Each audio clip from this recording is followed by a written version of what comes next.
ताकि आपस में लड़वा देते हैं और सब जगह आग लग जाती है और उसके बाद बोलेंगे भाई ये दंगा है। दंगा क्यों होता है? क्या रीजन है, मतलब ये पिक्चर में कैसे क्या प्रॉब्लम है, जो सीन है किस पे दंगा हो रहा है, मतलब किस चीज़ पे रिकॉर्ड बनी है? जैसे परमो की कुछ सीन है अलाउद्दीन खिलजी के साथ, इसमें क्या प्रॉब्लम? इसमें वही बोल रहा हूँ, इस फिल्म में किसी ने हमें बताया नहीं इसमें क्या प्रॉब्लम है। अगर कोई फिल्म देख के बोले हम दिखाने तैयार हैं, हम तो यहाँ तक है उत्तर प्रदेश का जो चीफ मिनिस्टर थे योगी जी, उनको भी दिखाने के लिए तैयार है, या किस जो भी डीएम को दिखाने गए तो वो देखने तैयार नहीं है। जब आप फिल्म नहीं देखे और ऐसे ही बोलते इसको यहाँ रिलीज नहीं होने से दंगा हो जाएगा, अरे दंगा नहीं होगा, इससे आगे होने वाले दंगा रुक जाएगा, ये बोलता है ये फिल्म। हाल ही में अखबारों में बयान आया था, आपने कहा कि जो फिल्म मेकर्स हैं वो भी किसानों की तरह सुसाइड कर लेंगे, वो क्या? जी वही हाल है, वही हाल हो गया।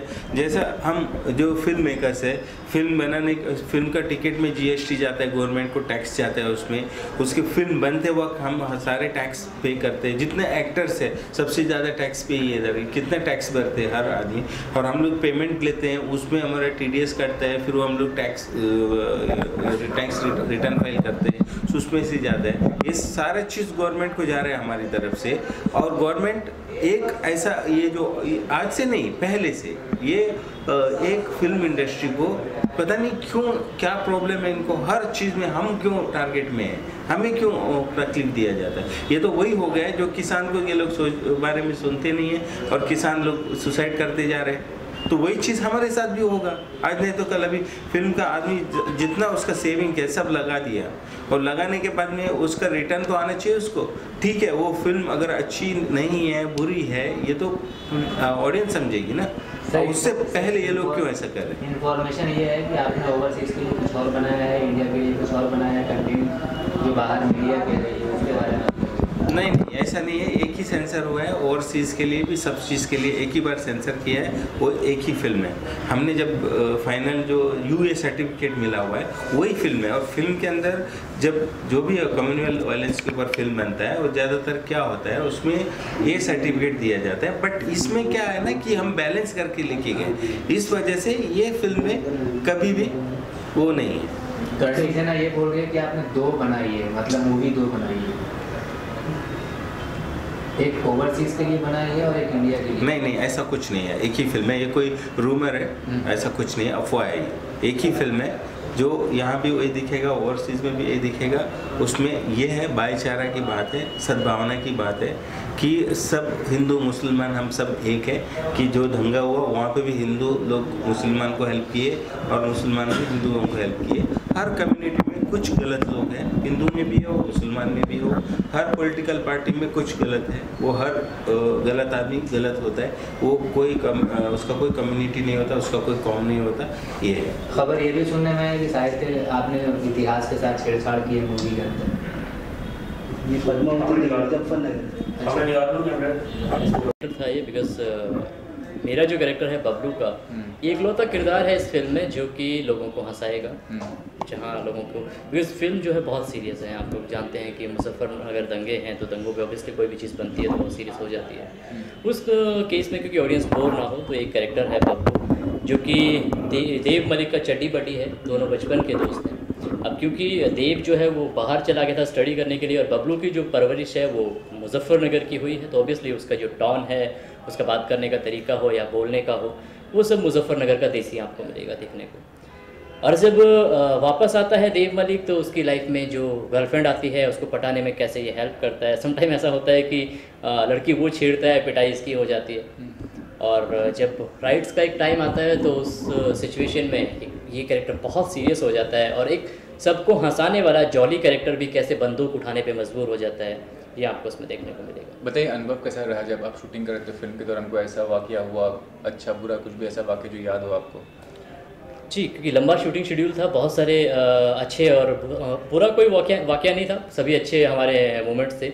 और डायरेक्टर जो हैं हमारे हरीश जी बहुत अच्छे हैं, उनके साथ काम करके बड़ा अच्छा लगा, बिकॉज जिस तरह से वो फ्रीडम देते हैं एक्टर्स को वो बहुत ज़रूरी हो गया आज के टाइम में, क्योंकि आप जानते हैं आज नेचुरल चीज़ों पे ज़्यादा फोकस किया जाता है।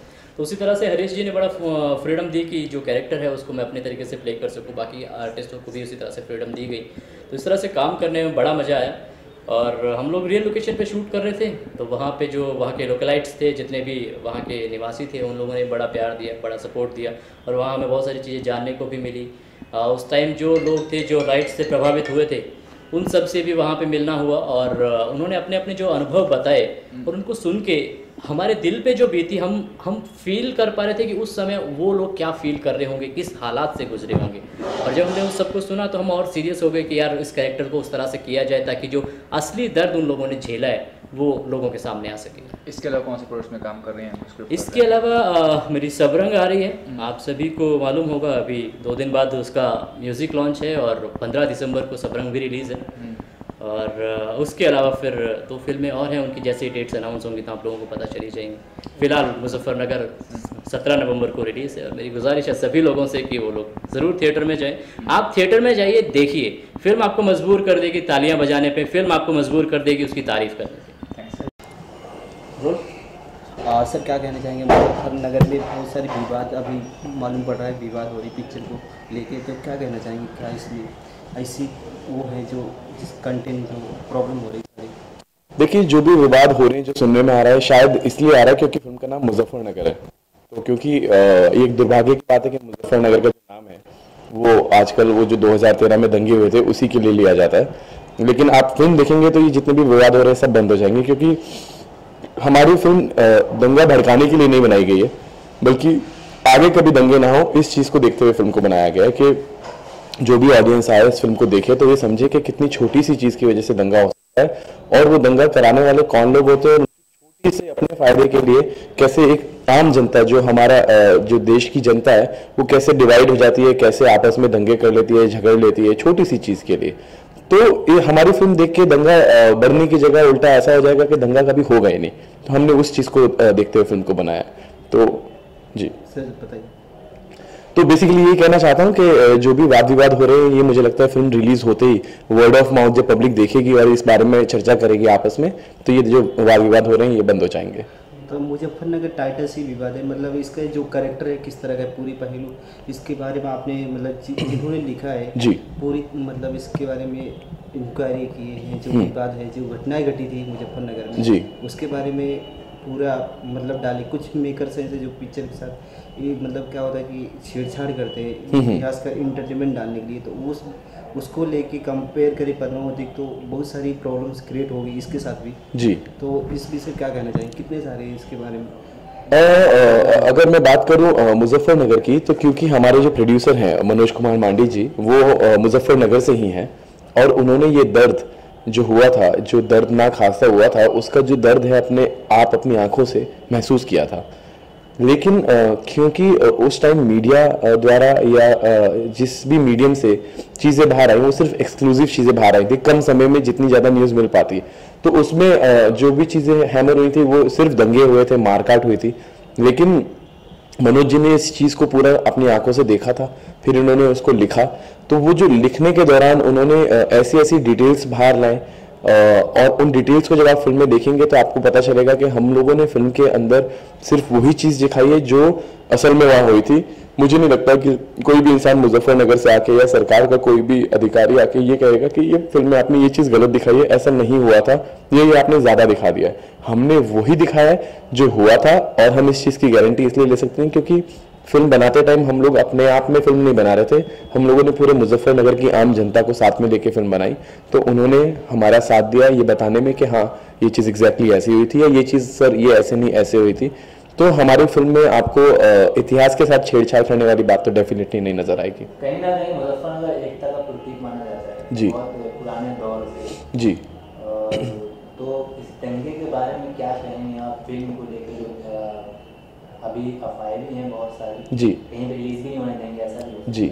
आपने बहुत अच्छा एक मुझे लगता है अभी तक हम सिटी टूर पे थे, पहली बार एक इतना अच्छा क्वेश्चन उठ के सामने आया कि मुजफ्फरनगर को एकता का प्रतीक माना जाता है और ये बहुत ही अच्छी चीज़ है क्योंकि जितनी बार भी हमारे देश में हमारी आज़ादी से लेके 2013 तक जब भी कोई मेरठ है, आज़ादी में अहम भूमिका थी मेरठ जी मेरी मुस्लिम हिंदू बराबर है बिल्कुल और उसी के पास में मुजफ्फरनगर है बिल्कुल सहारनपुर है बिल्कुल। मैं खुद मेरठ 10 साल रहा हूँ, मैं पढ़ा हूँ मेरठ से, तो मैंने ये चीज़ें अपनी आंखों से देखी है। तो आप किसको दोषी मानते हैं? मेरा ये पूछना है। उस दंगे का जो आपने फिल्म भी बना ली है उस दंगे दोषी मानते हैं आप? मैं कहना चाहूंगा दोषी कुछ इंसान थे ना, कोई, मैं ये नहीं बोलूंगा कि कोई पार्टी दोषी थी इसमें।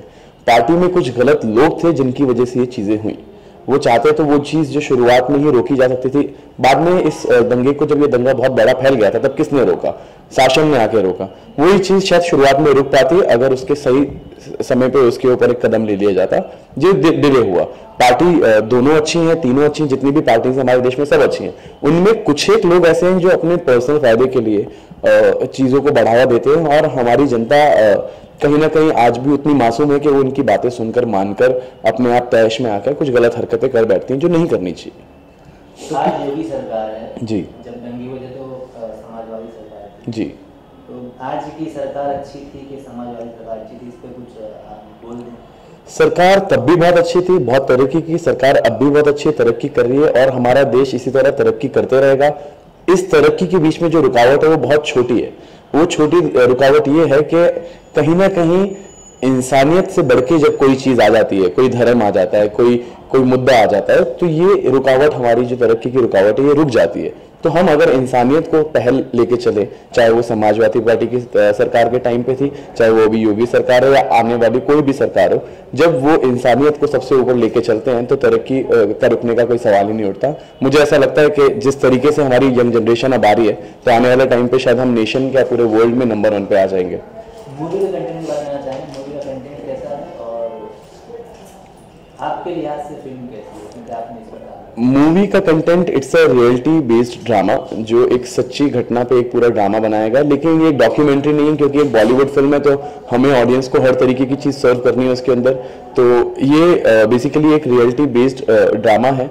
और इसके साथ साथ क्योंकि मैंने इसमें काम किया है, जो मेरा कैरेक्टर है, इस कैरेक्टर के जरिए आपको एक आम इंसान की लाइफ पे उस दंगों के दौरान क्या असर पड़ा और उस असर का क्या अभी तक कोई निवारण निकला है कि नहीं निकला है, ये सब चीज़ें आपको देखने को मिलेंगी फिल्म में। मेन फोकस किस पे है इस पिक्चर के अंदर? मतलब एक लव स्टोरी है या दंगे को लेके? मेन फोकस हमने एक्चुअली इसको हर तरीके से, हर पहलू को, मैं अगर बोलूँ इसमें कॉमेडी, एक्शन, लव, रोमांस और भाईचारा, तो हमने पांचों चीज़ों को इक्वली लेके चला है, जिससे कि आपको एक, जब ऑडियंस आए तो उनको एक कंप्लीट सिनेमा देखने को मिले, ना कि वो दंगा देख के परेशान हो जाए या लव स्टोरी देख के बोले कि इसमें लव स्टोरी थी तो फिर मुजफ्फरनगर नाम क्यों रखा। कॉमेडी भी रखी है, हर एक चीज़ को ध्यान में रखते हुए ऑडियंस के लिए फिल्म बनाई गई है।